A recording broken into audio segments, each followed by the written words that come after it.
Stars, I'm a fool for your love.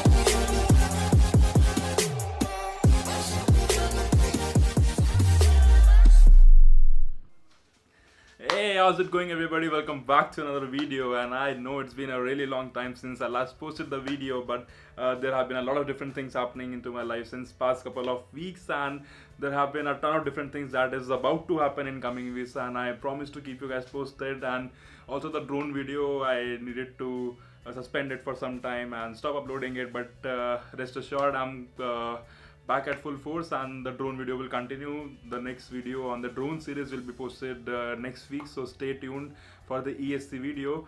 One of the reason I was away from the channel is because I was traveling to New Zealand for a couple of weeks, and this was entirely a trip I planned just for doing some activities and checking out of some tasks from my bucket list. And talking about the bucket list, yes, I did something that I have been planning to do for a long time. Anyone who have interest in flying and related activities, aviation or whatsoever, would definitely want to do this once in a lifetime. And as you probably already have read the title before clicking the video, so without wasting any time, let's just dive right into my experience skydiving in New Zealand from 15,000 feet, my first skydive.